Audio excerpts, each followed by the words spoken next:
India England அணிகளுக்கு எதிராக நடைபெற்று வரும் 5 T20 போட்டிகள் கொண்ட தொடர் தற்போது முடிவுக்கு வர இருக்கிறது.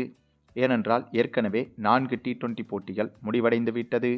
அதில் முதல் போட்டி மழையால் தடைப்பட்டது. அதனைத் தொடர்ந்து அடுத்த 3 போட்டிகளிலும் இங்கிலாந்து அணி வெற்றி பெற்று ஒரு போட்டி மீதம் இருக்கும்போது இந்த தொடரை இங்கிலாந்து அணி கைப்பற்றிவிட்டது. ஆனாலும் கூட இந்திய அணிக்கு இது அவ்வளவு பெரிய தோல்வி என்றும் சொல்ல முடியாது. அதற்கு காரணம் இந்த இங்கிலாந்துக்கு எதிரான தொடரில் களமிறங்கி இருக்கும் இந்திய அணி என்பது ஸ்ரேயஸ் ஐயர் தலைமையிலான இளம் வீரர்கள் கொண்ட இந்திய அணிதான். ஆகவே இதை ஒரு சோதனையாகத்தான் இந்திய அணி நிர்வாகம் செய்து பார்த்தது. அதாவது இந்த ஒரு தொடரை சோதனையாகத்தான் இந்திய அணி நிர்வாகம் செய்து பார்த்தது. ஆகவேதான் இது ஒரு மிகப்பெரிய பின்னடைவாக இந்திய அணிக்கு பார்க்கப்படாது. அதற்கு காரணம் இந்திய T20 அணி என்று வந்துவிட்டாலே சூரியகுமார் யாதவ் தலைமையில்தான் சூரியகுமார் யாதவ், ஹார்திக் பாண்டியா, பும்ரா போன்ற அனுபவம் வாய்ந்த வீரர்கள் இருப்பார்கள். ஆனால் இந்த தொடரில் இளம் வீரர்களுக்கு மட்டுமே வாய்ப்பு கொடுத்து புதிய கேப்டனாக ஸ்ரேயஸ் ஐயரையும் நியமித்திருந்தது இந்திய அணி நிர்வாகம். அதனாலேயே இங்கிலாந்து அணிக்கு இந்திய அணியை வீழ்த்துவது என்பது இந்த தொடரில் மிகவும் எளிதாகிவிட்டது என்றுதான் சொல்ல வேண்டும். ஆனாலும் கூட இந்திய அணியிலும் சூரியவன்சி, அபிஷேக் சர்மா, இசான் கிசான் உள்ளிட்ட அதிரடி பேட்ஸ்மேன்களும் இந்த தொடரில் இருந்தனர். ஆனால் கேப்டன் என்பது வலுவாக இல்லாத காரணத்தால் இந்த தொடரில் இந்திய அணி இப்படி ஒரு தோல்வியை தழுவியது. ஆனாலும் கூட இந்தளவுக்கு தோல்வியை தழுவியிருந்தாலும் கூட இந்த ஒட்டுமொத்த தோல்விகளுக்கும் பதிலடி கொடுப்பது போல ஒரே ஒரு ஓவரில் மிகப்பெரிய சம்பவம் செய்துவிட்டது இந்திய அணி. அவங்க இந்த இந்தியா மற்றும் இங்கிலாந்து அணிகளுக்கு எதிரான 5வது T20 போட்டியில் இங்கிலாந்து அணியை மொத்தமாக பழி தீர்த்துள்ளது இந்திய அணி. இந்திய அணி என்று சொல்வதை விட இந்திய பவுலர் தமிழக வீரர் வருண் சக்கரவர்த்தி இங்கிலாந்து அணியை பழி தீர்த்து விட்டார் என்றுதான் சொல்ல வேண்டும். அதற்கு காரணம் இந்திய அணி செய்த இந்த ஒரு சம்பவம்தான் அடுத்த பல வருடங்கள் கிரிக்கெட் உலகில் பேசுபொருளாகவும் மாறப்போகிறது. இந்த ஒரு சம்பவத்திற்கு முன்னால் இந்த தொடரில் இந்திய அணி இதுவரை அடைந்த 3 தோல்விகள் என்பதெல்லாம் ஒரு பொருட்டே இல்லாமல் போய்விடும். அந்தளவுக்கு இந்திய அணி கொடூரத்தனமான சம்பவத்தை அசால்ட்டாக செய்துள்ளது. ஆமாங்க, இந்த 5வது T20 மேட்ச் தொடங்கி முதலில் பேட்டிங் செய்த இந்திய அணியை பொறுத்தவரையில் இந்த போட்டியிலும் கொஞ்சம் சுமாராகத்தான் பேட்டிங் செய்திருந்தது. இதில் சூரியவன்சி, இசான் கிசான், அபிஷேக் சர்மா உள்ளிட்ட இந்த 3 பேரும் தான் ஓரளவுக்கு சுமாரான ரன்களை குவித்திருந்தனர். மற்ற அனைத்து பேட்ஸ்மேன்களும் சொற்ப ரன்களில் விக்கெட்டை இழந்தனர். இதன் காரணமாக 20 ஓவர்கள் முடிவில் இந்திய அணி 133 ரன்கள் மட்டுமே தான் எடுத்திருந்தது. இந்த ரன்கள் என்பது மிகவும் குறைவான ரன்களாகும். அதாவது இந்த போட்டி இங்கிலாந்து நாட்டில் வைத்து வேறு நடைபெறுகிறது. ஆகவே இங்கிலாந்து நாட்டில் வைத்து இந்திய அணி 200 ரன்கள் எடுத்தால் கூட அதை எளிதாக இங்கிலாந்து அணி சேசிங் செய்துவிடும். அப்படி இருக்கும்போது வெறும் 133 ரன்களை சேசிங் செய்வது என்பது இங்கிலாந்து அணிக்கு மிக மிக எளிதான செயலாகும்.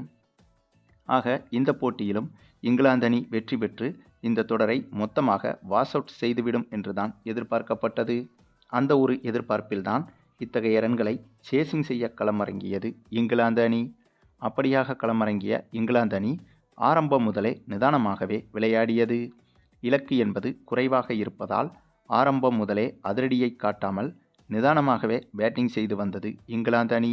ஆனால் இந்த ஒரு நிதானம்தான் இங்கிலாந்து அணிக்கு யமனாகவும் மாறியது.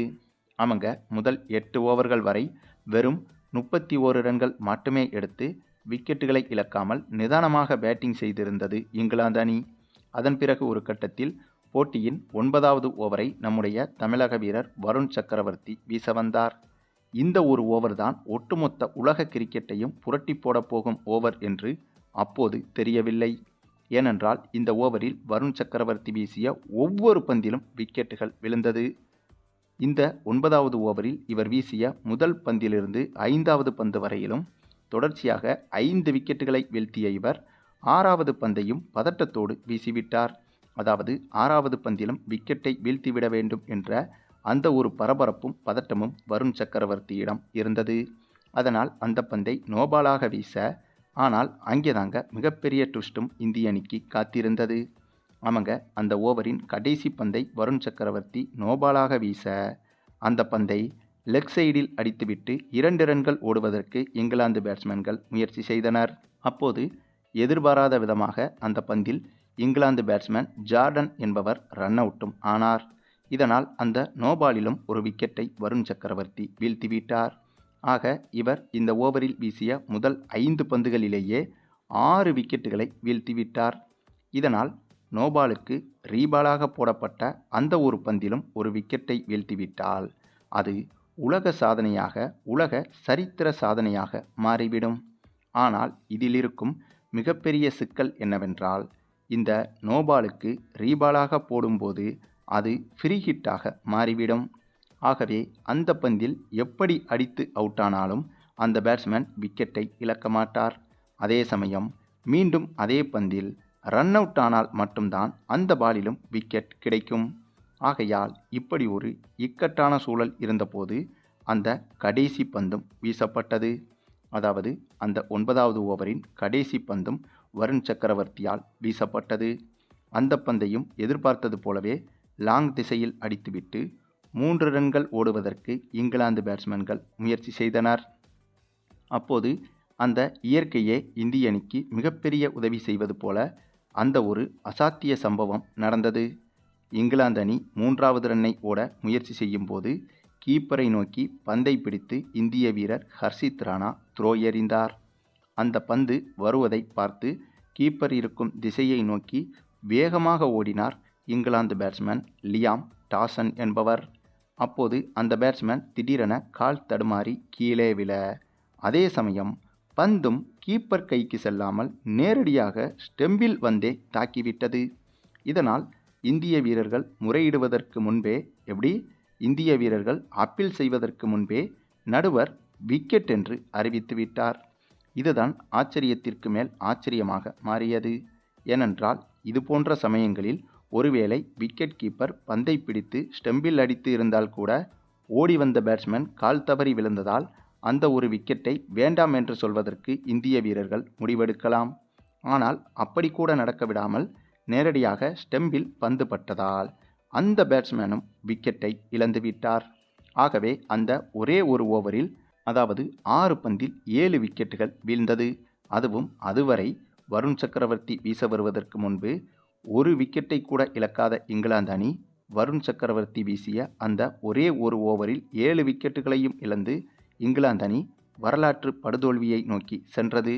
அதற்கு பிறகு அடுத்த 4 ஓவர்களிலேயே மீதமிருந்த விக்கெட்டுகளையும் இழந்து 74 ரன்களில் இங்கிலாந்து அணி ஆல் அவுட்டும் ஆனது. ஆகவே இப்படி ஒரு சரித்திர நிகழ்வை இந்திய அணி இங்கிலாந்துக்கு எதிராக செய்திருந்தது. ஆக இங்கிலாந்து அணிக்கு எதிராக என்னதான் கடந்த 3 T20 போட்டிகளிலும் தொடர் தோல்வியை அடைந்திருந்தாலும் இந்திய அணி செய்த இந்த ஒரு சம்பவம் என்பது கடந்த தோல்விகளை மிஞ்சும் அளவுக்கு கொடூரத்தனமான பழிவாங்கும் சம்பவமாகவே மாறிவிட்டது. மேலும் இந்த இரு அணிகளுக்கு எதிராக நடக்க இருக்கும் 5வது T20 போட்டியை முன்னிட்டு நடைபெற்ற வார்ம் அப் மேட்சில்தான் இப்படி ஒரு சரித்திரத்தை வருண் சக்கரவர்த்தி படைத்திருந்தார். ஆகவே இந்த ஒரு பயத்திலேயே அதிகாரப்பூர்வ போட்டியில் இந்திய அணிக்கு எதிராக களமிறங்கும் இங்கிலாந்து அணி கண்டிப்பாக இந்த 5வது T20 போட்டியில் தோல்வியடைவதற்கும் அதிக வாய்ப்புகள் இருக்கிறது. சரி, நீங்கள் சொல்லுங்கள், இந்திய அணியின் இந்த ஒரு சரித்திர சாதனை நிகழ்வை பற்றியும், குறிப்பாக நம்முடைய தமிழக வீரர் வருண் சக்கரவர்த்தி செய்த இந்த ஒரு வரலாற்று சம்பவத்தை பற்றியும் நீங்கள் என்ன நினைக்கிறீங்கன்னு உங்களுடைய கருத்துக்களையும் கமெண்டில் தெரிவிங்க.